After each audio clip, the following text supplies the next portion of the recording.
আগের ছোঁয়া সিরিয়ালের আজকের পর্বে দেখা যায় আদিত্য সুদীপাকে বলছে, সুদীপা তুমি রেডি হও, এবার আমাদেরকে বেরোতে হবে, অনেক রাত হয়ে গেছে। তখনই তার পিসিমা বলে যে আমার মেয়েটাকে দেখবেন, আপনার উপর অনেক ভরসা করে ওকে ছেড়ে দিয়ে গেলাম। তখনই আদিত্য বলে যে আপনি চলুন পিসিমা, ওর এখন আপনাকে খুব দরকার, ওর নিজের বলতে তো আপনিই আছেন, আর তো কেউ নেই।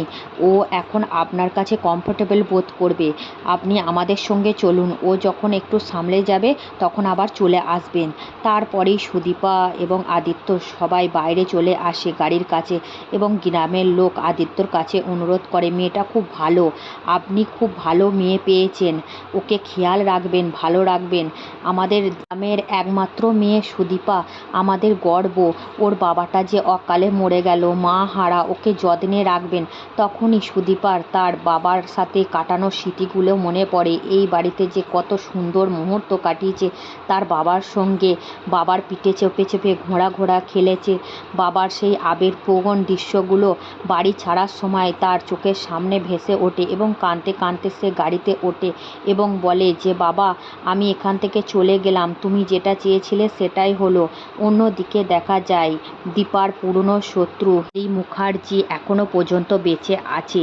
সূর্য এবং দীপার নাতনিকে খুন করার জন্য নাতনিদের খুঁজে চলেছে দীর্ঘদিন ধরে, কিন্তু একটা খবরের কাগজেই সুদীপার যখন প্রথম ছবি দেখে তখনই বুঝতে পেরে যায় এ আর কেউ নয়, সূর্য দীপারই নাতনি হবে, এর বংশকে আমি নির্বংশ করব, তাই জন্যে এতদিন বেঁচেছি, তাহলে আর একজন কোথায় গেল এটাই ভাবছে। অন্যদিকে সুদীপা গাড়িতে আস্তে আস্তে একটু অসুস্থ হয়ে পড়ে, আর পরমা ভাবে এই মেয়েটার কাছে আমি হেরে যাব, এই মেয়েটা তো আমার কাছ থেকে সব কিছু কেড়ে নেয়ছে, ছোটোবেলায় পুরস্কার জিতেছে এখন তোকে কেড়ে নিচ্ছে, কেন সুদীপা আমাদের মধ্যে এলো।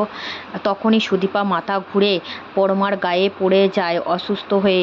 আদিত্য তখন বলে, সুদীপা তোমার কি হলো? তখন পরমা বলল, এরকম একটু হবে, তুমি চিন্তা করো না আদিত্য, তুমি গাড়িটা চালাতে থাকো। আর পরমা ভাবে যে এই মেয়েটাকে তো আমি এই প্রথম দেখলাম, ও আমার কাছে অচেনা, কিন্তু ও আমার গায়ের কাছে শুয়ে আছে, আমার তো কোনো অস্বস্তি হচ্ছে না, কেন হচ্ছে না। অন্যদিকে স্বর্ণজিৎ সেই বড় কাজে যাবে, জীবন যুদ্ধ, জীবনের রিস্ক নিয়ে সেই কাজে যাওয়ার সময়ই পরমার সেই কথাগুলো মনে পড়ে যায় যে পরমার সাথে আদিত্যর কী সম্পর্কের কথা, সেই জন্যই সে বিয়ের পরই সেই জীবন যুদ্ধে রিস্কের কাজে চলে যেতে চায় এবং বলে, পরমা গুড বাই, তুমি ভালো থেকো, আমি তোমার জীবন থেকে সারা জীবনের জন্য চলে গেলাম। অন্যদিকে রাস্তায় যেতে যেতে একটা কালী মন্দির পড়ে এবং তার বৌদিভাই বলে, তোমরা তো নতুন বিয়ে করেছো, এই কালী মন্দিরটা খুব জাগ্রত, চলো এখানে গিয়ে প্রণাম করে আসি। তখনই সুদীপা এবং পরমা সবাই মিলে সেখানে প্রণাম করতে আসে, আর সেটা পুরনো মন্দির যেখানে দীপা এবং সূর্যর প্রথম দেখা হয়েছিল, সেই ব্রাহ্মণ মশাইয়ের সাক্ষী, সূর্য দীপার বিয়ের সাক্ষী।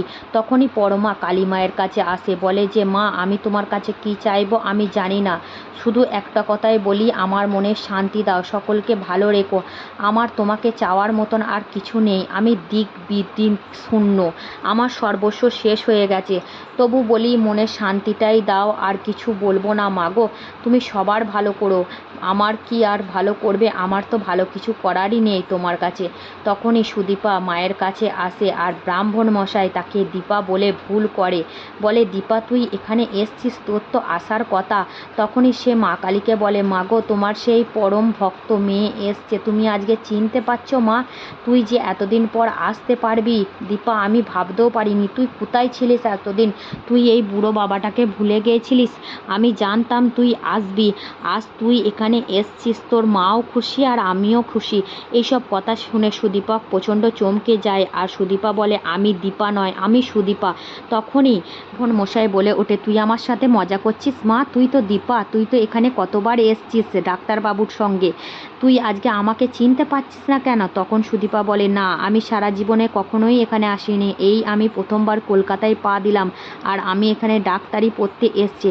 এই কথা শুনে ব্রাহ্মণ মশাই অত্যন্ত ক্ষিপ্ত হয়, বলে যে তুই কেন আমাকে চিনতে পারছিস না, আমি এটাই বুঝতে পারছিস না। এই বলে সবাই তাকে টেনে ওইদিকে নিয়ে চলে যায় এবং অন্য একটা ব্রাহ্মণ মশাই এসে বলে, আমরা জানি মশাই অনেক পুরনো কথা বলে, কিন্তু ওনার মাথাটায় একটু প্রবলেম আছে, আপনারা কিছু ভাববেন না। তখনই দীপা বলে যে আমার নাম, উনি দীপা বলছিলেন কেন, আমার নাম তো সুদীপা। তখনই উনি বলেন, আপনারা মায়ের আরতি করে নিন। মায়ের আরতি করার পরই মাকে সকলে মিলে প্রণাম করে মায়ের আশীর্বাদ নিয়ে বাড়ি ফেরুন। তারপরে তারা বাড়ি চলে আসে চ্যাটার্জি বাড়িতে।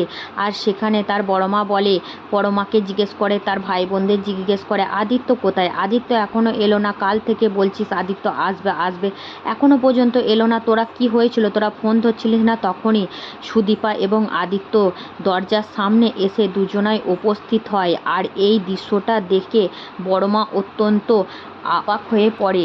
বড়মা বলে, এটা কি আদিত্য, তুমি এই বেশে কিসের জন্য এখানে এসছো? আর এই বা কে? এই মেয়েটার নাম কি? তখন আদিত্য বলে, এটা আমার স্ত্রী বড়মা, এর নাম হলো সুদীপা, এ গ্রামের মেয়ে, তুমি একে বরণ করে ঘরে তোলো। এই কথা শুনে বড়মার মাথায় আকাশ ভেঙে পড়ে। তার মা বাবাও খুব অবাক হয়। তার মা বলে, তুই এ কী করলি? আর বড়মার হাতে কফির গ্লাসটা ছিল, সেই কফির গ্লাসটা থেকে পড়ে যায়। যখনই আদিত্য বলে যে এটা আমার স্ত্রী, এ গ্রামের মেয়ে সুদীপা, তখনই বড়মা তার কাছে আসে। আদিত্য বলে, তুমি একই কাজ করলে আদিত্য, এত বড় ভুল করলে, আমাকে না জানিয়ে বিয়ে করে। আদিত্যকে বড়মা এক চড় মারে আর বলে, এটা তোমার যোগ্য, তোমার পাওনা, তুমি এত বড় সিদ্ধান্ত নিলে, বাড়ির লোককে কাউকে জানানোর প্রয়োজন মনে করলে না, তুমি এত বড় হয়ে গেছো। পর্ব এতটুকুনি। ভালো লাগলে চ্যানেলটা লাইক করো বন্ধুরা, প্লিজ প্লিজ পাশে থেকো।